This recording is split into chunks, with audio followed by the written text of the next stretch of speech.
औज़ुबिल्लाहिमिनश्शैतानिर्रजीम बिस्मिल्लाहिर्रहमानिर्रहीम अस्सलाम वालेकुम। स्टूडेंट्स, उम्मीद करता हूं कि आप सब खैरियत से होंगे और आप सबको वेलकम एक मरतबा फिर ऑनलाइन क्लासेस में।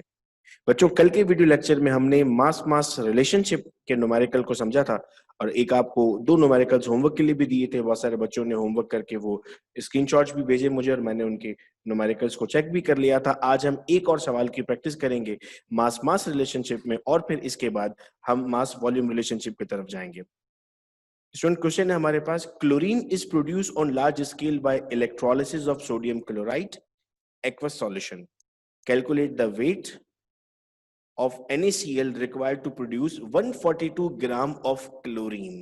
ठीक है, हमारी टेक्स्ट बुक से क्वेश्चन है जिसका हम सॉल्यूशन कर रहे हैं। इक्वेशन हमारे पास क्या है students? 2NaCl plus 2H2O will form Cl2 plus H2 plus 2NaOH। Equation का बैलेंस होना बेहद जरूरी है जब हम मास मास रिलेशनशिप या मास वॉल्यूम रिलेशनशिप या वॉल्यूम वॉल्यूम रिलेशनशिप के न्यूमेरिकल्स को सॉल्व कर रहे होंगे। स्टेप नंबर 1 क्या था स्टूडेंट्स? आपको याद भी आता रहेगा कि सर सबसे पहले मोल्स आइडेंटिफाई करने। NaCl के 2 मोल्स हैं, H2O के 2 मोल्स हैं, Cl2 1 मोल है, H2 1 मोल है और NaOH के 2 मोल्स हैं। स्टेप नंबर 2 था सर हमें मास इन ग्राम मालूम करना था। तो मास इन ग्राम मालूम करने के लिए हमारे पास फॉर्मूला मौजूद है सिंपल।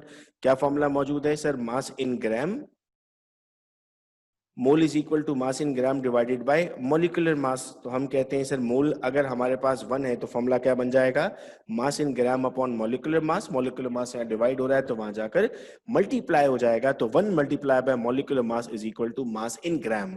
अगर मोल 2 होंगे तो 2 से मल्टीप्लाई कर देंगे, अगर मोल 3 होंगे तो 3 से, मोल 4 है तो 4 से, जितने मोल होंगे उतना हम मल्टीप्लाई कर देंगे। स्टेप नंबर 3, मॉलिक्यूलर मास कैसे कैलकुलेट करेंगे बेटे? NaCl का मास अगर आपको कैलकुलेट करना है तो सोडियम का मास होता है 23 और क्लोरीन का मास है 35.5, तो मिलाकर कितना बन गया? 58.5। Cl2 अगर आप मालूम करने जा रहे हैं तो एक का 35.5 है, लेकिन कितने क्लोरीन है सर? 2 क्लोरीन है, तो आपने क्या किया? मल्टीप्लाई बाय 2 कर दिया, तो ये बन गया 71। स्टेप नंबर 4 क्या था? मास इन ग्राम मालूम करना है। देखो, अगर मैं स्टार्ट ऑफ द क्वेश्चन आपको लेके जाऊं तो NaCl के कितने मोल्स हैं सर? 2 मोल्स हैं, तो मैंने यहाँ पर क्या लिखा? 2 mole of NaCl is equal to mass in gram upon molecular mass. Mass in gram तो आप मालूम करने जा रहे थे, मॉलिक्यूलर मास कितना है सर? मॉलिक्यूलर मास हमारे पास 58.5 है। यहाँ पर डिवाइड हो रहा है, वहां जाके क्या हो जाएगा स्टूडेंट्स? मल्टीप्लाई हो जाएगा, तो मास इन ग्राम आ गया 117 ग्राम। ठीक है, मैं उम्मीद कर रहा हूं कि यहाँ तक हमें सारी चीजें समझ में आती जा रही हैं और साथ साथ हम अपने पास सॉल्व भी कर रहे हैं। अगर क्लोरीन की बात करूं बेटा तो 1 मोल ऑफ क्लोरीन किसके बराबर होगा? मास इन ग्राम अपॉन मॉलिक्यूलर मास के। तो 1 is equal to mass in gram upon 71। 71 यहाँ डिवाइड हो रहा है, वहां जाकर मल्टीप्लाई हो जाएगा, तो मास इन ग्राम कितना बचेगा हमारे पास? मास इन ग्राम बचेगा हमारे पास 71 grams.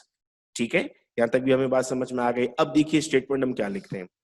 71 gram of chlorine is produced by 117 gram of NaCl। यानी इस वक्त इस इक्वेशन में जो आपको दी हुई है 71 ग्राम क्लोरीन बनता है कितने? NaCl से? 117 से। तो 1 से कितना बनेगा सर? हम डिवाइड कर देते हैं simple. 1 gram of chlorine is produced by 117 upon 71। ठीक है, सॉल्व कर रहे हैं कैलकुलेटर में, तो क्या आंसर आ रहा है आपके पास? 1.64। तो 1 gram of chlorine is produced by 1.64 gram of NaCl। अब सवाल में कितना दिया हुआ था? 142, तो यहाँ पर क्या लिख दिया हमने? 142। यहाँ 142 लिखा तो हम यहाँ भी 142 लिख देंगे।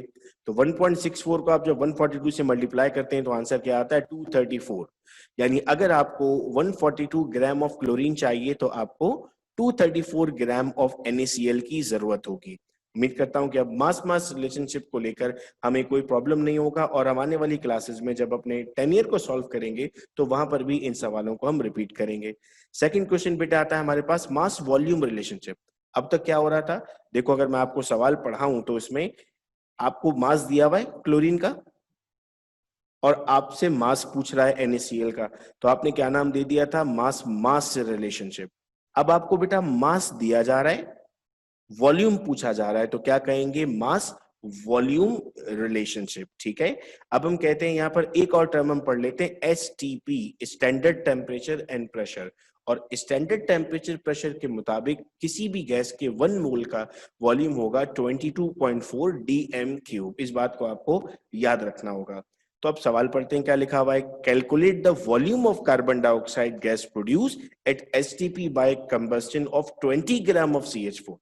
यानी क्या मालूम करना है सर, वॉल्यूम, क्या दिया हुआ है, मास, तो क्या कहलाएगा, मास वॉल्यूम रिलेशनशिप। इक्वेशन आ गई बेटे हमारे पास, CH4 plus 2O2 will form CO2 plus 2H2। इसके डेफिनेटली डिफरेंट स्टेप्स होंगे जिनको आप फॉलो कर रहे होंगे, लेकिन जब भी मास मास रिलेशनशिप आएगा तो वही स्टेप जो हमने किए थे उन्हीं को फॉलो करके आप आगे बढ़ोगे, तो न्यूमेरिकल सॉल्व आ जाएगा। जब भी मास वॉल्यूम आएगा तो आपको ये स्टेप फॉलो करने होंगे। सबसे पहला स्टेप होगा बेटा नंबर ऑफ मोल कैलकुलेट करने।